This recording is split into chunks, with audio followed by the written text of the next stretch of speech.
Buenas tardes a todos los que están en nuestra nueva charla, esta vez de conciliación en el proceso judicial tributario. Estamos con Juan Pablo Cavada Herrera, abogado de la UDP. Él puso el año, no queríamos decir su edad, él puso el año. Tiene un máster en Dirección y Gestión Tributaria, postítulo en Derecho Penal, Penitenciario, diplomado en Derecho Minero, en Mediación y Conciliación. Juan Pablo se define a sí mismo como un abogado de la UTI, como me lo decía el otro día. Así que cualquier persona, empresa, contribuyente que esté a punto de morir, Juan Pablo lo salva.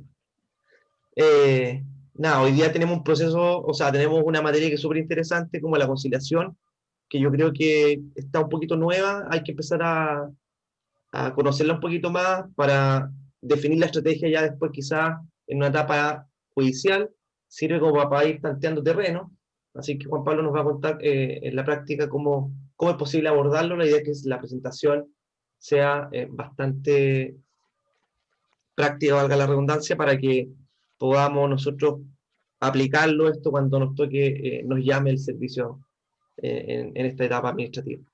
Les recordamos que las preguntas se hacen por la sección de preguntas y respuestas, que está en la Q y la A, en el medio, abajo en el medio.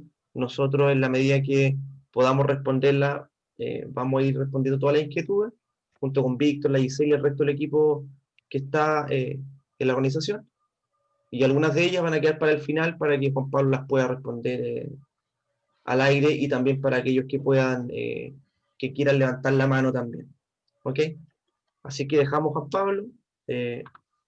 Cualquier consulta práctica, vayan anotándola por último en el Q&A para que nosotros al final podamos transmitírselas a Juan Pablo, porque si las ponen en el chat se van a ir perdiendo entre la conversación. Eso. Gracias, Juan Pablo, y nos vemos al final. Vale.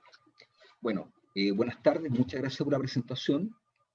Yo no sé si sería el más ideal o el más idóneo para hablar sobre la conciliación en el proceso judicial tributario, porque como conversábamos hace un rato, yo hace tiempo que estoy optando por tomar cada vez menos procedimientos judiciales, porque desde el punto de vista del abogado, los juicios tributarios son relativamente desagradables, en el sentido de que son largos, y para el cliente son largos, son caros para el contribuyente, pero relativamente mal pagados para el abogado por la cantidad de horas que uno invierte, duran mucho, son inciertos y con expectativa de ganar relativamente baja. Entonces uno dice, oye, ¿voy a juicio? No, la verdad que no conviene. Esa es la sacada de cuenta final que uno como abogado saca.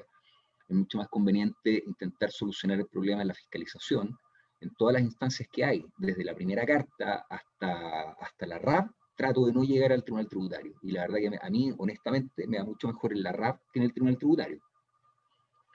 Mucha gente me ha preguntado, oye, pero ¿cómo puede ser así? Y es verdad, me da mucho mejor conversando con el fiscalizador o con el jefe de grupo o con el director regional en una RAP que en un procedimiento tributario, en un reclamo tributario. Bueno, descontado eso, cuando uno llega a juicio, ya hay que asumirlo lo mejor que viene. Entonces, hoy día existe esto de la conciliación en el proceso tributario. Voy a partir solo con algunos aspectos generales nomás. Yo tengo claro que aquí la mayor parte de los auditores de los oyentes son auditores, pero yo en mi otra vida de asesor parlamentario en el Congreso me gano la vida explicándole cosas a los parlamentarios. Digo yo, si los parlamentarios me entienden, cualquiera entiende. Esto viene en fácil.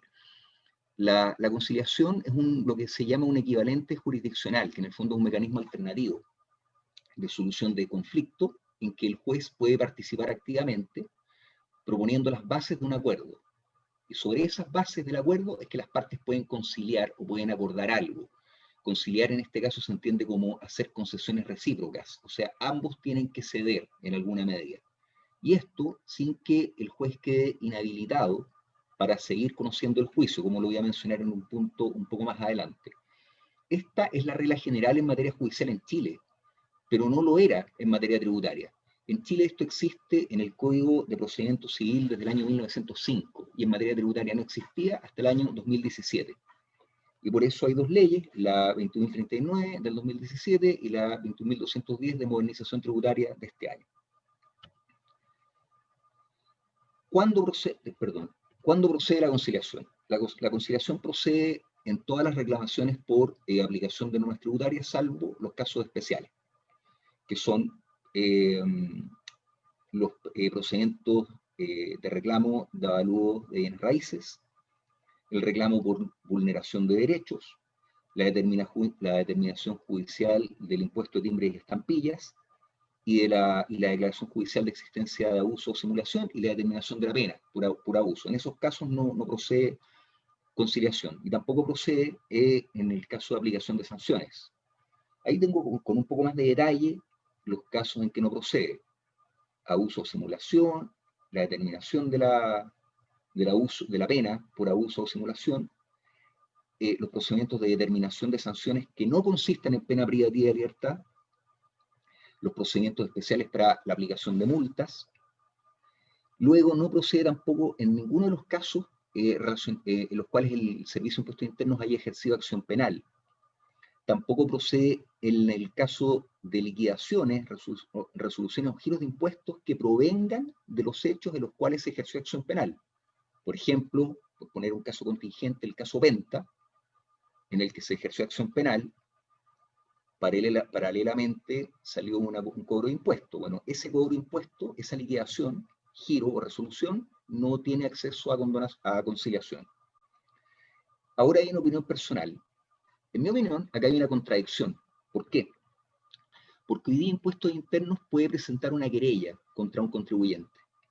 Y en esa querella, yo en el Tribunal de Garantía, o peor aún, no, pero en el Tribunal de Garantía o en el Tribunal Oral, yo podría acceder a un acuerdo reparatorio con el fiscal del Ministerio Público, que de alguna forma es un tipo de negociación.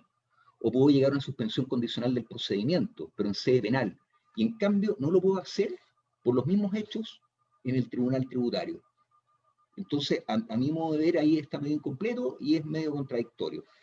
¿O qué pasa si el Servicio de Impuestos Internos, en vez de presentar querella de denuncia, solamente solicita aplicación de la sanción pecuniaria? No voy a poder conciliar, lo que se nota medio un poco contradictorio. O por ejemplo, en caso de infracciones por un 97 número 10, por no dar boleta, o por pérdida fortuita de documentos, estoy expuesto a una sanción en la que no puedo conciliar. Y si esto en cambio hace penal, que es mucho más grave, sí puedo llegar a un acuerdo reparatorio o a una suspensión condicional del procedimiento, en el caso de un delito, por ejemplo, no una infracción administrativa. Ahora, la consecuencia de conciliar o intentar conciliar sobre alguna de las materias prohibidas es que el juez debe rechazarlo. Las partes no pueden reemplazar la voluntad de la ley y el juez está obligado a rechazar esa conciliación, aunque ambas partes quisieran hacerla. Ahora, ¿qué es materia de la conciliación? Una cosa es que se pueda conciliar, otra cosa es cuál es el contenido sujeto o sometido a la conciliación. Es el litigio o el juicio que está revisando el Tribunal Tributario. Yo estoy hablando solo del Tribunal Tributario, no estoy hablando del aspecto aduanero. Son muy parecidos, pero hay algunas pequeñas diferencias. ¿Qué incluye esto? Incluye la existencia de los elementos que determinan el hecho grabado. O sea, hubo o no hubo hecho grabado, los elementos materiales que acreditan que hay hecho grabado. La cuantía o el monto del impuesto, los reajustes, los intereses o las multas. Acá hay un punto. No está en la ley, pero esto significa que yo podría intentar introducir lo que de acuerdo con el Servicio de Impuestos Internos, introducir lo que se denominan convenciones probatorias. Es decir, conversar con el abogado del Servicio de Impuestos Internos y decirle, oye, mira, demos por probados ciertos hechos, porque de lo contrario vamos a estar aquí 2 o 3 días enumerando documentos que prueban ciertas cosas. Pongámonos de acuerdo en que ciertas cosas están probadas. Por ejemplo, si estamos discutiendo muchas partidas de gasto, y una de las partidas de gasto es la depreciación del activo fijo, supongamos que el contribuyente es enorme. Voy a poner un ejemplo no tan ficticio, Feria de los Valledor, que tiene 10 hectáreas de activo fijo. Yo tengo que probar la inversión en las 10 hectáreas de activo fijo con facturas, boletas, órdenes, planos, montones de cosas. Y todas las revalorizaciones, reinversiones que se han hecho desde el año 1940 hasta el 2020 para probar la depreciación del activo fijo. Eso significa un container de papeles. Entonces podemos llegar al acuerdo con el Servicio de Impuestos Internos de dar por probados ciertos hechos. A eso se le llama convenciones probatorias. Va a quedar sujeto a la aprobación del juez, porque no podemos saltarnos formalidades, pero podemos estar de acuerdo en lo material. Por ejemplo, traigo las boletas, aquí están, perfecto. Ya, y acordamos dar por probadas ciertas materias. También la calificación jurídica de los hechos, es decir, ¿esto fue compra o fue acción en pago? ¿Fue pago o fue condonación? Cosas así.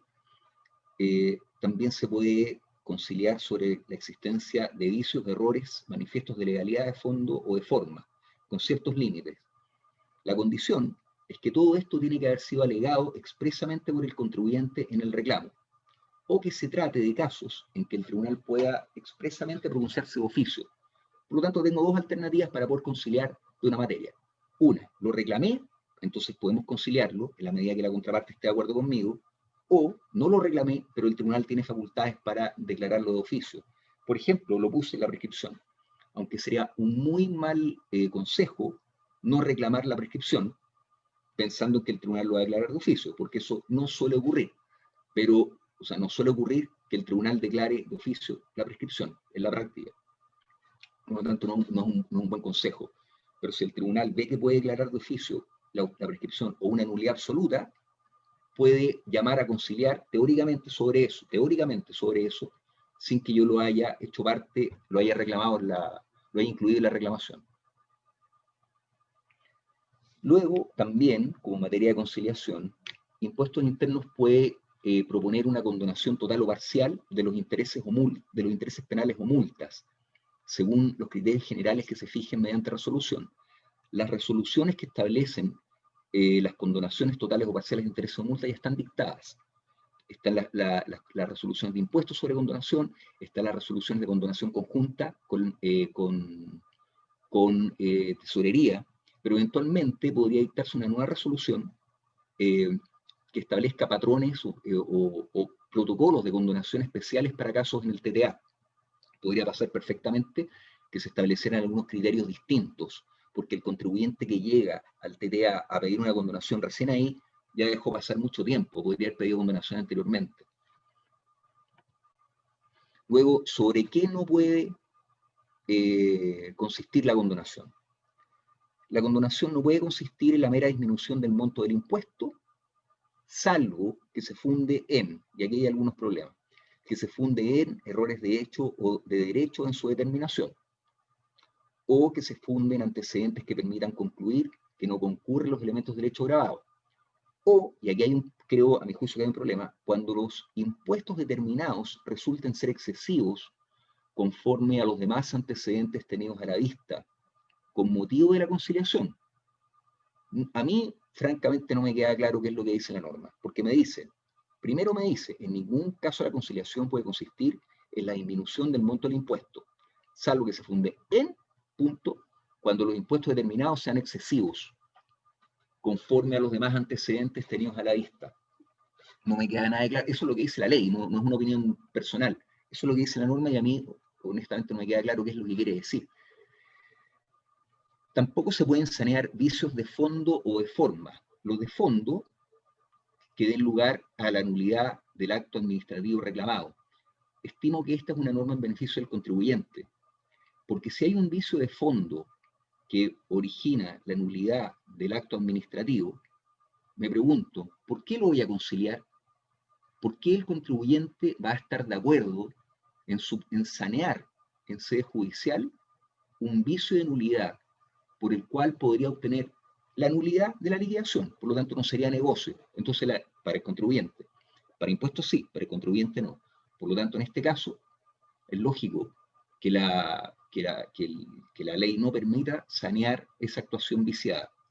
Tampoco se pueden sanear los vicios de forma que, en resumen, cumplan con los requisitos del artículo 1, número 8 de la ley 20.322, que básicamente son requisitos que afecten la validez del acto administrativo, por disponerlo así la ley en general, y que generen perjuicio al interesado.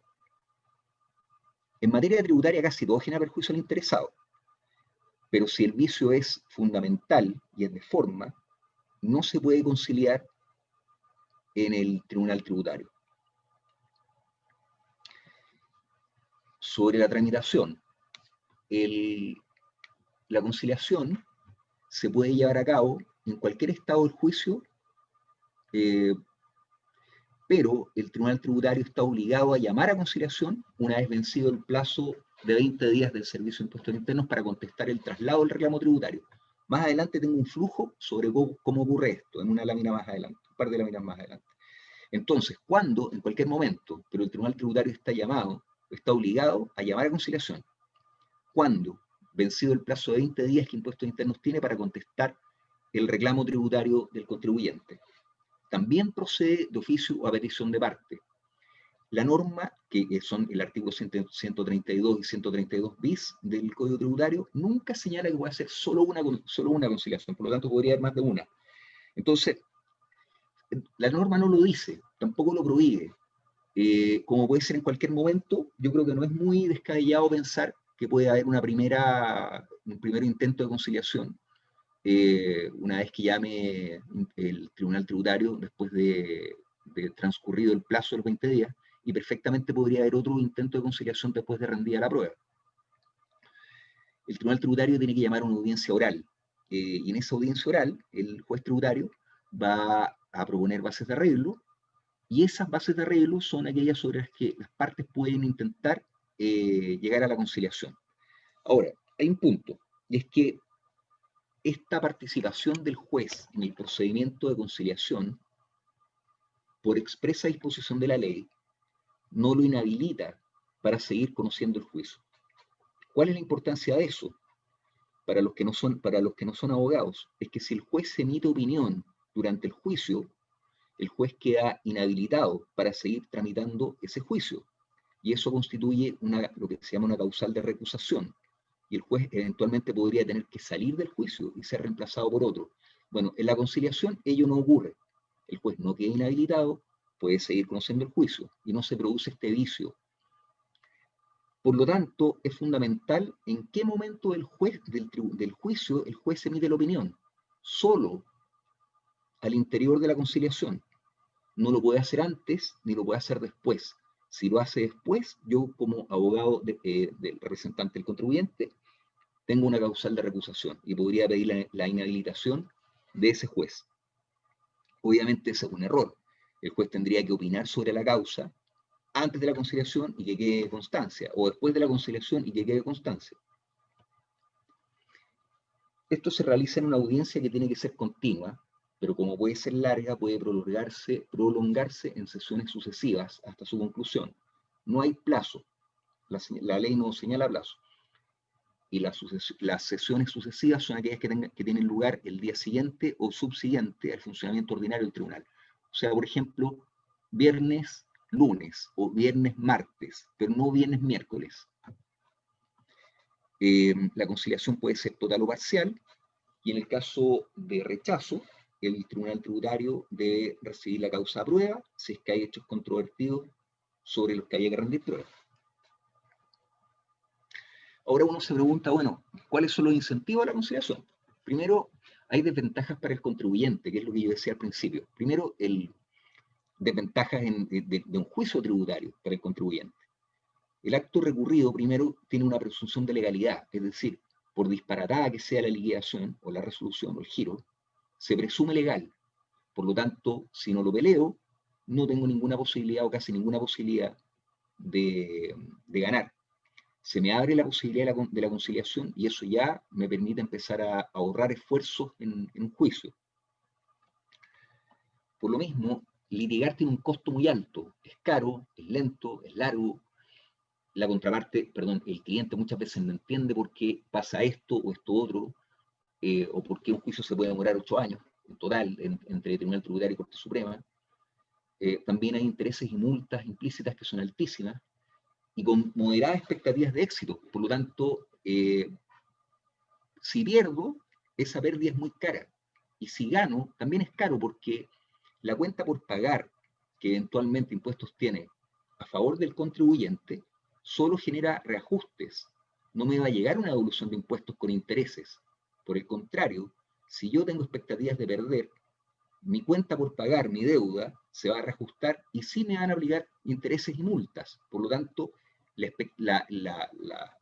expectativa de pérdida es importante.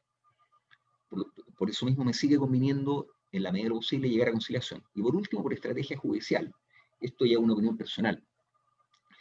Cuando el juez proponga las bases de arreglo, va a dejar constancia de cosas que no están en ninguna parte. Es decir, va a decir cosas que probablemente el contribuyente no dijo, o las dijo, pero no las comparte la de impuestos internos, o va a decir cosas que impuestos internos no dijo, y van a quedar de alguna forma fijas en el papel. Y yo con eso, como contribuyente, ya sé lo que piensa el tribunal. Y como ya sé lo que piensa, ya puedo empezar a pensar en la prueba, como que ya sé por dónde viene ya sé cómo viene la mano, por decirlo de alguna manera. De la misma manera, impuestos internos también tiene sus incentivos para conciliar. Primero, el acto reclamado podría tener algún vicio de nulidad, no de los absolutos, pero algún vicio de nulidad menor, y podría pensar, ¿sabe qué? Mejor arreglémoslo ahora y no más adelante. También impuestos internos puede, de alguna forma, desconocer cuál es la prueba con la que cuenta el contribuyente. Y perfectamente podría pensar, oiga, mire, ¿sabe qué? Yo aquí no sé bien con qué me va a aparecer el contribuyente, y yo creo que puedo ganar, pero no estoy seguro, 100% seguro de que este juicio lo ganemos. Por lo tanto, en una de esas conviene conciliar. Ahora, ¿cuál es el problema? Es que la conciliación es anterior a la prueba. Entonces es un poco una apuesta, porque el impuesto interno no sabe con lo que voy a ir. Lo sospecha, lo supone, porque ya vio la fiscalización, pero no le consta.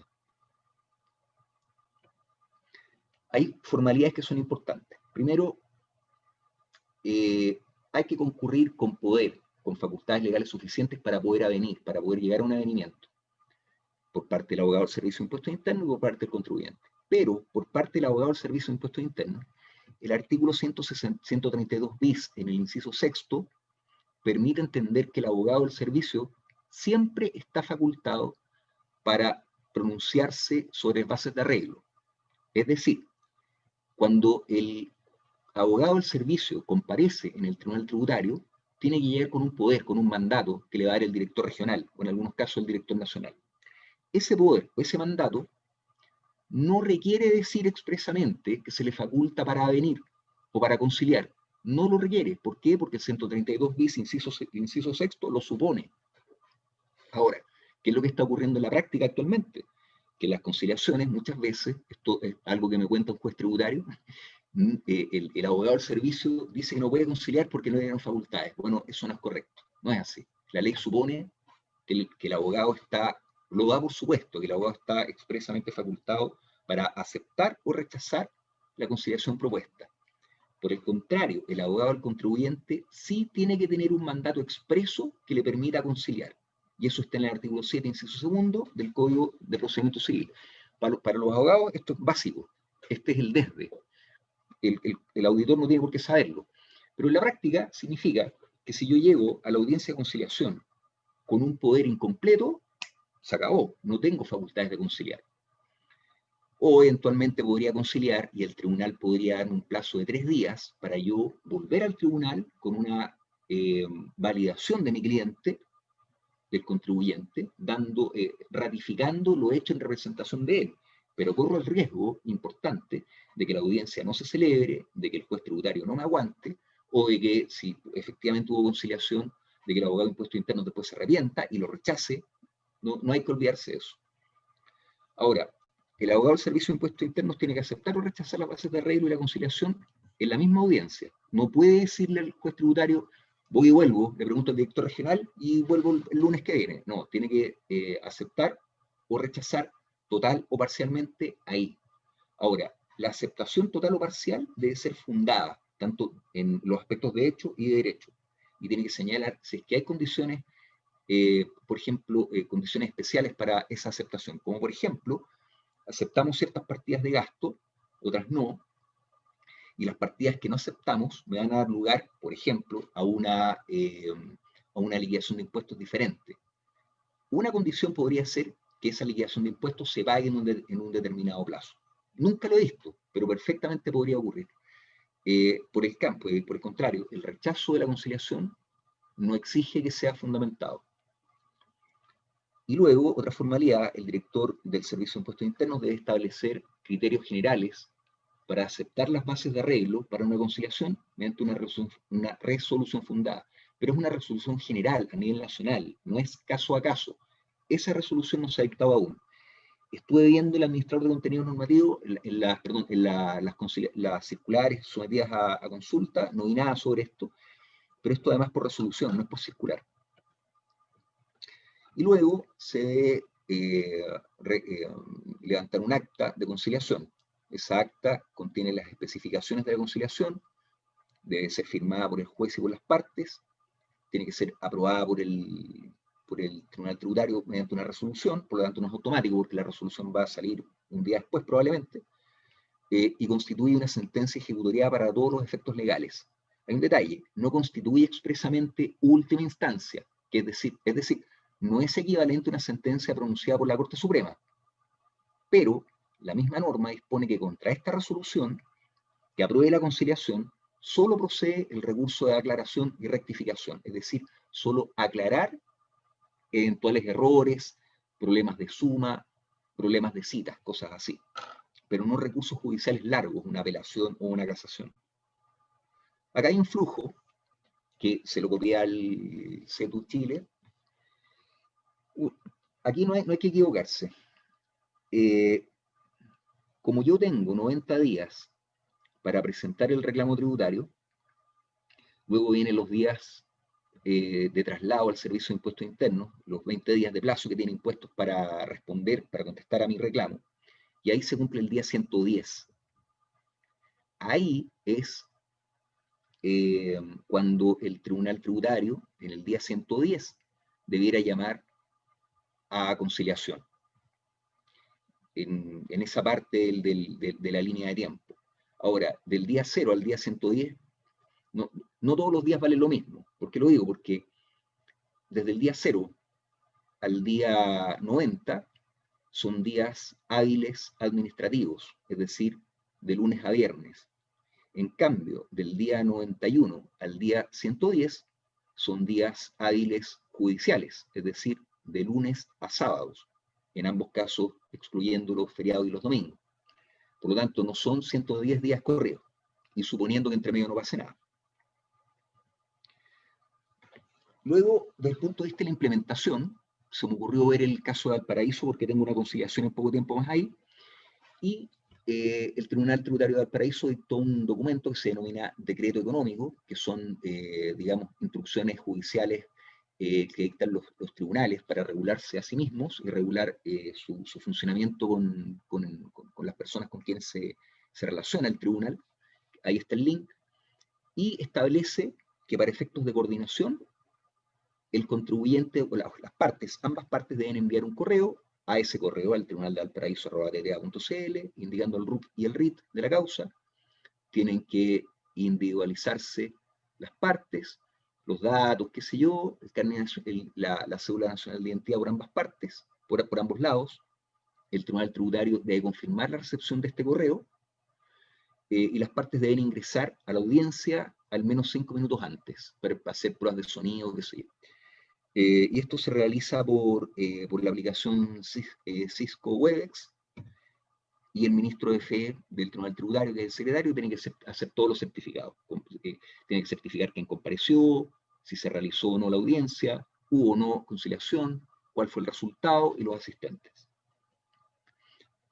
Estamos llegando al final, pero hay un punto que he visto que nadie lo expone y tampoco he visto que funcione, que es distinto de la conciliación. Hasta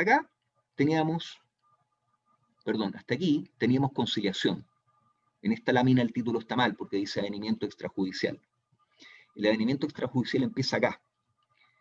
El avenimiento extrajudicial está contemplado en el artículo 132 ter del Código Tributario, y consiste en que aquí dice trabada la litis. Eso es jerga judicial. Trabada la litis significa presentado el reclamo y contestado por parte del Servicio de Impuestos Internos. Es decir, hubo reclamo y hubo contestación. Ahí se entiende trabada la litis, o sea, empezado el juicio. y existiendo gestión pendiente, es decir, que todavía me quede juicio, que es una discusión puntual, me voy a meter en eso, trabada la litis y existiendo una gestión pendiente, o sea, que aún me quede juicio por delante, el contribuyente puede ir donde el director nacional por una sola vez y proponer las bases de un avenimiento, pero ahora extrajudicial, sujeto a las mismas reglas y limitaciones de la conciliación. Es igual a una conciliación, solo que al final del juicio. Y no es necesario desistirse del reclamo. Ahora, en este caso, el director tiene que solicitar un informe que dice elaborado y suscrito por los subdirectores normativos, jurídicos y de fiscalización. O sea, es pega, porque voy a hacer mover a 3 Popeyes dentro del Servicio de Impuestos Internos, que me tienen que redactar y firmar un informe sobre el caso. Y luego resuelve el director nacional si es que le corresponde aprobar el advenimiento total o parcial, señalando los puntos de hecho y de derecho sobre los cuales accede. En mi opinión, esto no es malo, pero es súper difícil que ocurra, porque ya hubo primera carta, segunda carta, notificación, citación, liquidación, eventualmente RAB, reclamo, en el reclamo hubo conciliación, hubo prueba, y al final del juicio aparezco pidiendo un advenimiento extrajudicial. No digo que no pueda pasar, pero puede pasar. Y es conveniente que exista porque eventualmente la prueba rendida puede haber sido buena. Y en ese caso tal vez el Servicio de Impuestos Internos en algún caso podría decir, sabe que en vez de exponernos a una sentencia inconveniente, lleguemos a un advenimiento. O la parte, el contribuyente podría haber participado en la conciliación y puede que no le haya convencido la conciliación y haya dicho que no. Pero ahora, después de ver cómo viene la mano, por decirlo de alguna manera, llegando al final del juicio, perfectamente podría decir, sabe que mejor acepto la conciliación y la propongo en los mismos términos, pero ahora en forma de advenimiento extrajudicial. Ahora, ¿qué se entiende por existir gestión pendiente? Es un tema bien jurídico, pero práctico. Gestión pendiente significa que quede alguna actuación judicial de las partes, no del tribunal. ¿Qué significa eso? Por ejemplo, hasta hace un par de años atrás, no era necesario una gestión que se denomina citación para oír sentencia. Cuando transcurre todo el juicio y se acaba el juicio, lo que queda pendiente es que el tribunal dicte la sentencia. En la mayor parte de los juicios en Chile, eso ocurre con una resolución en que las partes, de una resolución del tribunal en que el tribunal cita a las partes, el tribunal dice, se cita a las partes a oír sentencia. Y entre que notifico el cítese a las partes de sentencia y que la dicte, que efectivamente dicte la sentencia, pueden pasar 5 meses. En esos 5 meses, ¿puedo pedir esto? En mi opinión, no, porque ya no hay gestión pendiente. Por el contrario, si yo pedí una diligencia y esa diligencia no se ha cumplido, ahí sí hay gestión pendiente. O si aún queda una prueba, por ejemplo, un informe pericial que no se ha rendido, o qué sé yo, una declaración de un testigo que no ha venido a declarar, ahí sí hay gestión pendiente. Y ahí yo podría pedir este advenimiento extrajudicial. En mi opinión, lo que no puedo hacer es citar a las partes de sentencia, hoy día, qué sé yo, 20 de noviembre, y tengo la sospecha de que van a dictar sentencia a mediados de diciembre y pedirlo mañana. En mi opinión no podría. No he visto que ocurra o que no ocurra, así que no conozco cómo están operando los tribunales en este punto. Hay un plazo para resolver este advenimiento extrajudicial de 40 días siguiente a la petición del reclamante. Perfectamente Impuestos Internos podría no contestar nada en esos 40 días. Y esa omisión opera como silencio negativo, es decir, se entiende rechazada esta solicitud. La resolución puede ser favorable, total o parcial, igual que la conciliación. Y acá hay un dato curioso, ¿eh? El Servicio de Impuestos Internos debe mantener en su sitio web la nómina de juicios a los que se haya puesto término por advenimiento extrajudicial y tiene que identificar el rol y la parte reclamante y tiene que señalar los antecedentes generales que permitan entender cada advenimiento extrajudicial acordado y cuáles son los antecedentes de derecho en que se funda, o sea, nos permite conocer los criterios por los cuales accede o no accede. Esta exigencia no existe en materia de conciliación, lo que es curioso, porque me revela el criterio del servicio en un caso y no me revela el criterio en otro caso. No digo que sea malo, pero me parece que no es muy lógico. Bueno, esa es la presentación hasta el momento. No sé qué preguntas hay.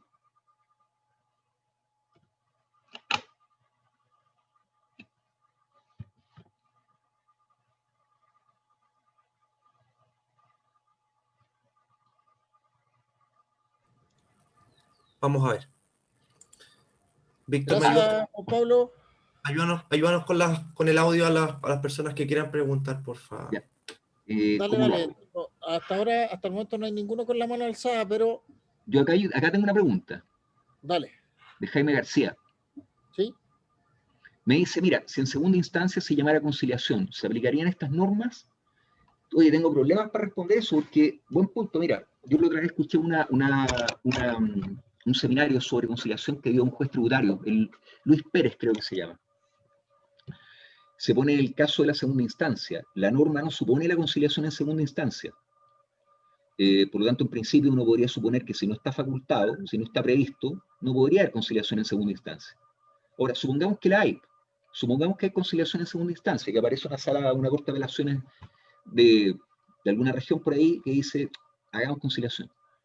En mi opinión, las reglas debieran ser las mismas, porque no tengo otras normas a nivel administrativo para el servicio de impuestos internos. No tengo otra norma para el litigante particular, para el abogado del contribuyente, ni aquí ni en el Código de Procedimiento Civil. No tendría otra forma que hacerlo de esta manera. Es una opinión bien en el aire porque no tengo un sustento positivo para esto, pero no tengo otra norma.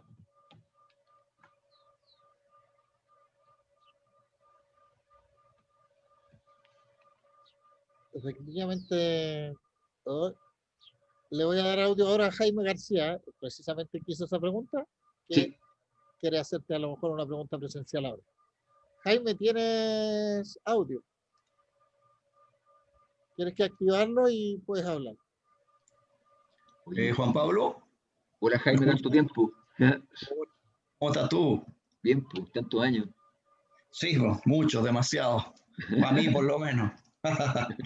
Oye, en esa pregunta que yo te hacía, se me olvidó decirte, hay una circular que dictó el servicio, no recuerdo cuál es, de ahora último, en que regula una serie de aspectos administrativos y pareciera ser que da cuenta de que la ley estaría pensando que estas normas solo se aplican en primera.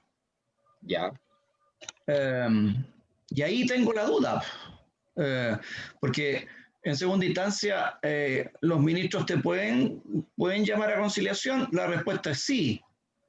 Ahora el tema es, ¿debieran aplicar estas normas? Y esa es como la duda. ya. Mira, a ver, yo nunca he visto una conciliación, primero, partamos del principio, yo no he visto muchas conciliaciones porque habitualmente pocas y el Servicio de Impuestos Internos trata de no ir, dice que no tiene facultades, el abogado dice que no le den poder. En segunda instancia no he visto, pero la Corte efectivamente tiene facultades para llamar a conciliación, tiene facultades generales, pero respondiendo francamente a tu pregunta, yo no veo qué otras normas va a tener el abogado, suponiendo que hay una conciliación, no veo qué otras normas va a poder aplicar el Servicio de Impuestos Internos, ni el abogado tampoco, porque el abogado va a llegar y va a decir, a ver, el abogado del servicio, sobre todo, va a llegar a la conciliación en segunda y se va a preguntar, va a decir, ¿puedo conciliar o no? Es probable que diga que no tiene facultades. Supongamos que dice que sí. Si dice que sí, va a tener que responder inmediatamente si rechaza o si acepta la conciliación. Porque lo que no tiene es una norma que lo habilite para volver a la dirección a pedirle la autorización del visto bueno al director. El director se podría defender perfectamente diciéndole, mire, yo no tengo facultades para decirle ni que sí ni que no me pregunte. El problema es suyo. Entonces, yo creo que se me ocurre que no veo qué otra norma aplicar que estas.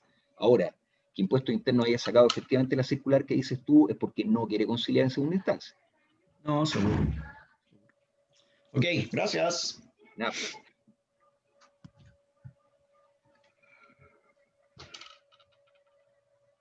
Mira, tengo una pregunta acá de Miguel Guerrero. Dice, Hola, quería saber por los efectos de presentar una reclamación en el TTA. Si se suspenden los efectos del acto administrativo, una resolución, o si se debe pedir expresamente o no. Si participa en algo el avenimiento en esto. ¿Cuál es tu experiencia con el avenimiento? Por tener por acreditado el gasto de ciertas partidas y de otras no. ¿Cómo ves la actitud del servicio? Ya, Un mira, poco lo que hablaba al principio, parece. pero vamos por parte. Mira, si tú reclamas al Tribunal Tributario aquí hice una resolución, tú tienes que pedir suspensión del giro. Por ejemplo, si estamos hablando de un giro, en el caso de la resolución no tengo claro que se suspende el efecto de la resolución, tienes que pedirlo. No es automático. Ahora, si participa el avenimiento en esto, claro, porque el avenimiento se va a producir en el Tribunal Tributario, y si es que llegamos a un buen acuerdo, puede ser que la resolución quede sin efecto, o que la liquidación quede sin efecto. Supongamos que estamos hablando de una partida de gasto, porque acá dice, ¿cuál es tu Ya, experiencia con avenimiento por tener por acreditado el gasto de ciertas partidas?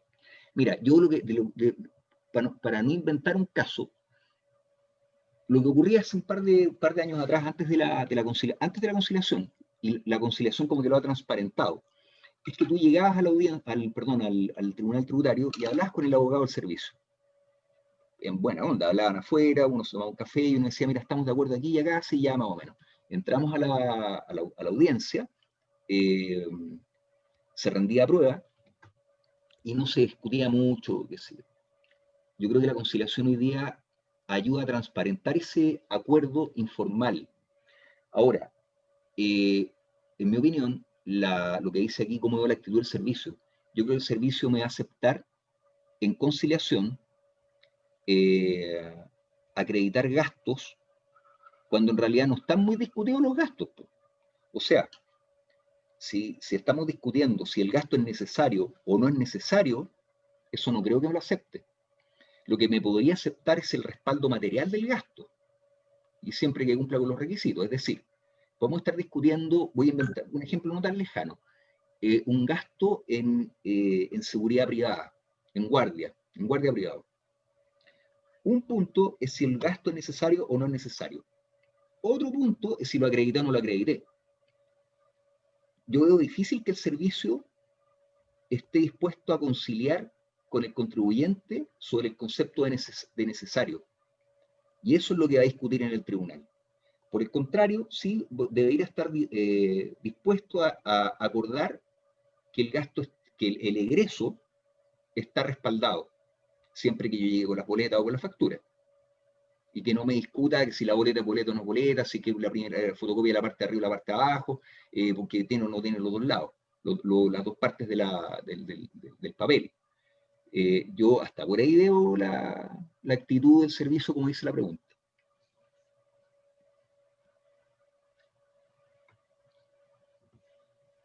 efectivamente, no sé,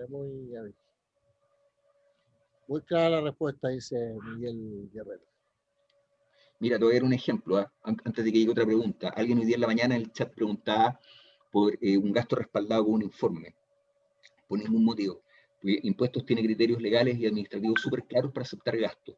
Los gastos con boleta se acreditan con boleta, los gastos con factura se acreditan con factura. Y si es un documento extranjero, se acredita con documento extranjero. Pero cuando alguien te emite un informe sobre un gasto, ese informe no te acredita nada. Ese informe lo único que puede hacer es explicar la naturaleza del gasto y el egreso, pero no acredita. Más aún, y en esto el servicio no va a cambiar de criterio. Antes semanas atrás, alguien preguntaba por un gasto acreditado con un certificado de notario. Depende de lo que diga el certificado de notario, pero el servicio no va a renunciar a la retención de que tú le pruebes un gasto con el documento tributario correspondiente. Entonces yo creo que en este caso, con mayor razón, la actitud de impuestos va a ser, o puede ser, aceptar la prueba documental de un egreso, pero no aceptar un criterio sin que tú se lo pruebes.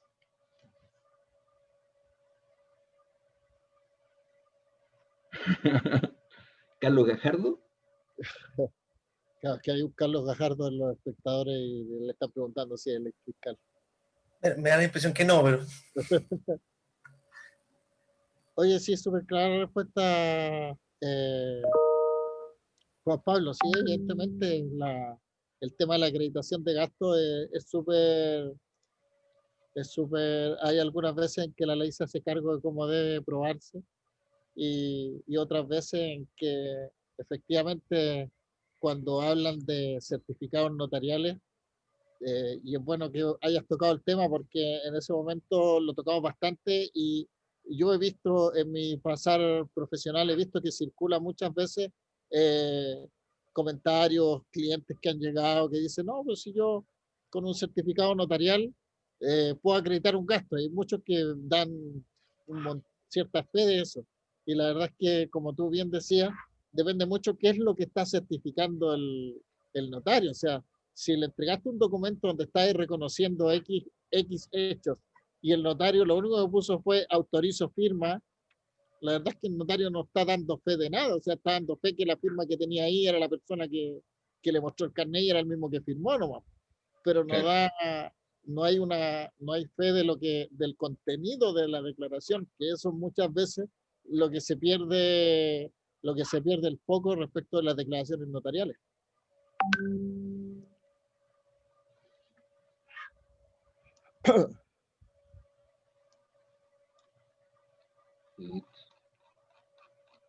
Bueno, aprovechamos de que si alguien más quiere hacer una pregunta al aire.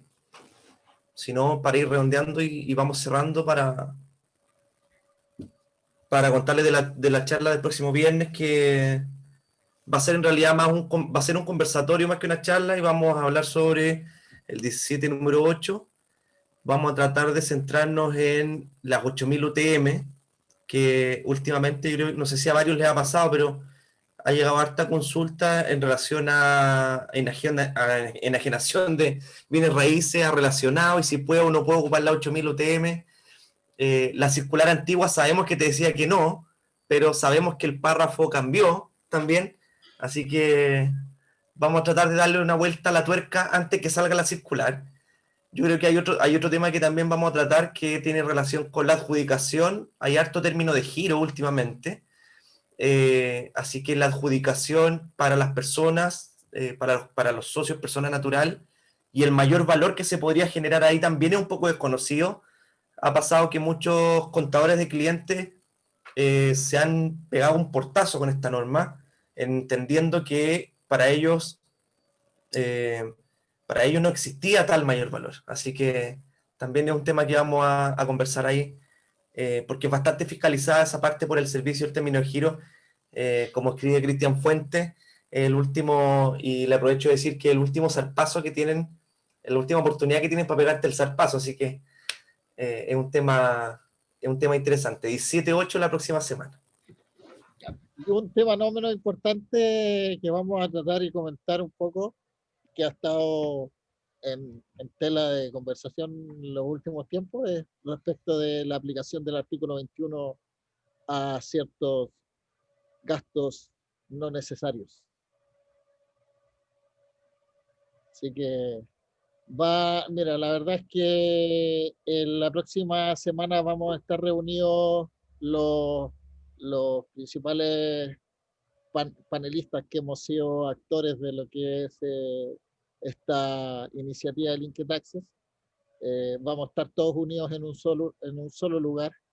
Desde ahí vamos a conversar, vamos a compartir con ustedes la conversación, vamos a debatir, vamos a dar cada uno su punto de vista con el respeto que lo hemos hecho siempre, y entendemos que va a ser bastante entretenido. Nosotros le pusimos una especie de conversatorio Linked Access o mesa redontax, algunos le pusieron.